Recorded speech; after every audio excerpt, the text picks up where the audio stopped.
Bismillahirrahmanirrahim. Assalamualaikum warahmatullahi wabarakatuh.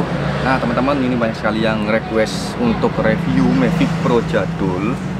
Ini kebetulan ada Mavic Pro Platinum, Mavic Pro 1 Platinum. Dan banyak sekali yang request apakah Mavic Pro 1 di tahun 2020 ini masih worth it. Nah ini pembelian bulan 1 2020 ya.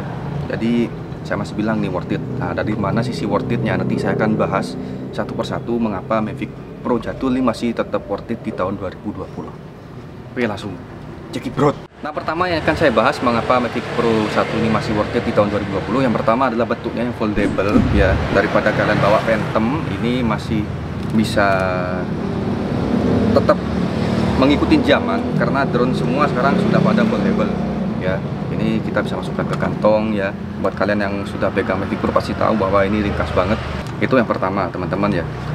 Yang kedua, kameranya dia sudah 4K 30 frame per second atau 24 frame per second. Nanti saya akan lihat di sini. Saya lupa sih drone jadul.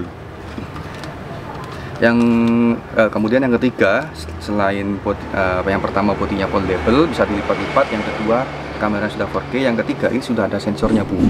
Nah ini bisa kita lihat ya, ada sensornya di sini dan di sini. Ini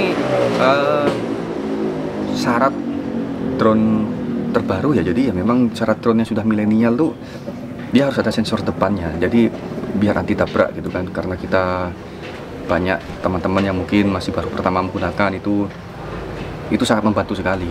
Nah tapi jangan terlalu dijadikan acuan, karena banyak sekali di servisan drone itu banyak drone yang crash itu adalah drone yang baru-baru teman-teman. Phantom 4 Pro yang sudah ada sensor kanan kiri depannya, kemudian Mavic Pro 1, Phantom 4 yang sudah ada sensor anti tabraknya. Kenapa? Karena pilotnya itu manja, pengen akan tekan ada sensor depannya, jadi aman. Enggak, sensor depan ini hanya bekerja di siang hari, malam hari nggak bekerja, sudah mulai senja tuh nggak bekerja. Kemudian dia nggak bisa mendeteksi kabel-kabel teman-teman, jadi kabel-kabel tuh nggak bisa deteksi, kabel PLN, terus kabel telepon itu nggak bisa dideteksi, apalagi benang layangan nggak bisa, terlalu tipis untuk dibaca di sebuah sensor kamera. Ini adalah kamera teman-teman, ini bukan semacam inframerah atau bukan, ini adalah kamera vision ya. Nanti kalau kalian mengkalibrasi drone ini, kalibrasi nanti ya, sensor di DJI Assistant 2 itu nanti kalian akan seperti main tembak-tembakan bebek-bebek yang zaman dulu.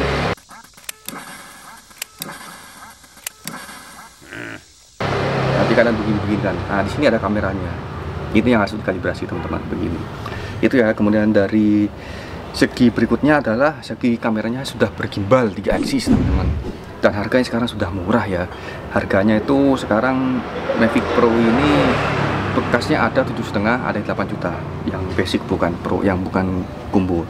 Harga barunya sekitar 10 sampai 11. Tapi drone ini sudah tidak diproduksi lagi teman-teman, tapi belum disuntik mati, sudah discontinue produksinya ya. Dan kemudian kenapa yang bikin saya bilang ini masih worth it di tahun 2020 adalah sensor sonarnya. Dengan sensor sonar ini kalian bisa terbang indoor tanpa menggunakan GPS, tapi tetap stabil. Nah itu dia teman-teman, yang beberapa poin yang masih saya bilang enak kameranya. Kemudian yang terakhir ini adalah sudah ada fitur tripod mode.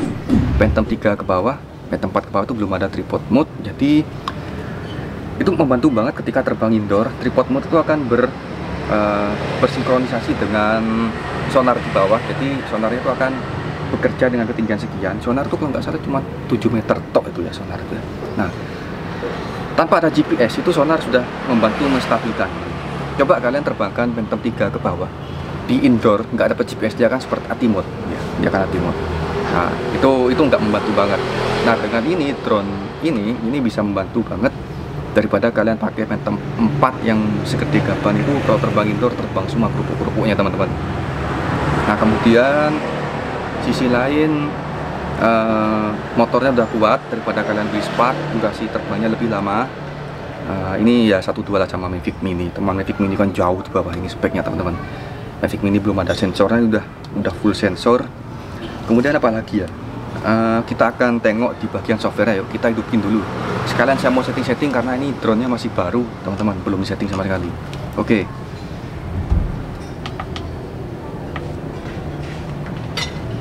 Nah tadi yang saya bilang bahwa kamera ini sudah 4K teman-teman, bisa kita cek di sini. Ya, ini sudah 4K ya, bisa kita lihat 4K dengan frame per second maksimal 24 frame per second. Saya tadi agak lupa sih apakah bisa 30. Nah, yang 30 itu adalah di 4K yang 3,8K nya teman-teman, ya, bisa 30 frame per second. Nah, itu dia. Saya kebanyakan pakai sih 2,7 ya, karena ini kameranya kan di bawahnya Phantom 4. Ini biar lebih rapat aja pixelnya. Jadi 2,7K nya ini sama dengan Phantom 4 Pro nya Full HD teman-teman.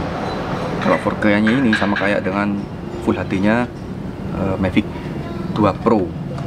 Nah, kita akan cek dulu. Sini sudah ada NTSC PAL nya ya.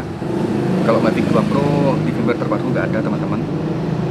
Kemudian di sini kita sudah ada fitur juga Dynamic Home Point dan Orang Home Point. Ini fiturnya sudah ada sejak Phantom 3 sih. Nah, makanya Mavic Pro ini masih worth it di tahun 2020. Kemudian ada sensor depan ya, bisa kita lihat ya di sini ada sensor depan. Nggak usah saya jelasin lagi, saya sudah pernah bikinkan video tentang bedah drone ya. Lebih lengkap lagi silahkan kalian tonton di video-video saya sebelumnya tentang drone, ada di playlist seputar drone teman-teman. Ya, sudah ada fitur ini nih, sensor ininya sudah banyak, lengkap banget teman-teman. Kemudian dari setiknya juga sama lah. Dan juga, oh ya saya lupa tadi menyebutkan, ini sudah Ocution 1 ya teman-teman ya.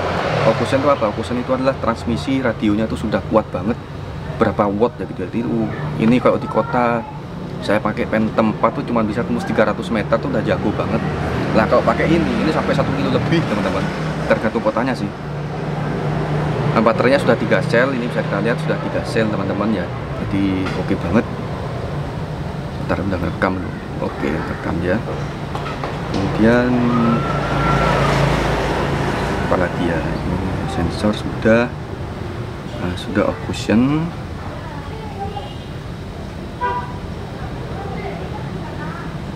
Dan Mavic Platinum ini ya, yang kita beli ini adalah versi yang paling mudah dioprek teman-teman ya. Jadi kalian kalau adalah orang opreker, suka-suka ngoprek firmware, ini adalah versi yang paling sering dioprek sama teman-teman droners. Nah, mungkin itu dulu teman-teman ya dari saya. Oh bentar, ada lupa nih. Di sini ada fitur di firmware terbaru Mavic Pro jadul. Ini ada fitur ini teman-teman ya, bisa kita lihat ya. Nah, ini di sini nih ya. Ada fitur Quick Shoot. Jadi nggak bisa, jadi untuk membuka fitur ini kalian harus terbang ya teman-teman. Ini kan nggak terbang posisinya. Fitur Quick Shoot ini ada di Mavic Spark, Mavic Mini, Mavic Air, dan Mavic Pro. Ada fitur gestur untuk begini, kita akan cekrek. Kita ke depan kamera gini, dia akan cekrek otomatis. Aktif track. Ini kalian ketika jalan-jalan kalian bisa diikuti oleh drone-nya tanpa memegang remote. Itu enak sekali. Ada cinematic mode. Cinematic mode ini ada di fitur Mavic 2 Pro. Di sini sudah ada di Platinum ya. Kemudian ada tripod mode, ini yang paling sering saya pakai untuk terbang indoor, untuk merekam-rekam indoor teman-teman. Dan banyak lagi ya. Course log ini untuk terbang, kalian maju tapi drone yang ada di belakang bisa. Banyak lagi. Dan semua fitur ini sudah saya bedah di episode bedah-bedah drone. Silahkan kalian cek di playlist seputar drone. Oke, udah itu dulu teman-teman. Episode video ini yaitu Mavic Pro jadul apakah masih worth it tahun 2020? Jawaban saya masih sangat, meskipun dia sudah non produksi lagi. Terima kasih buat yang udah nonton, jangan lupa di like, di komen, dan di subscribe. Sampai jumpa di video berikutnya. Assalamualaikum warahmatullahi wabarakatuh. Langsung panas boleh.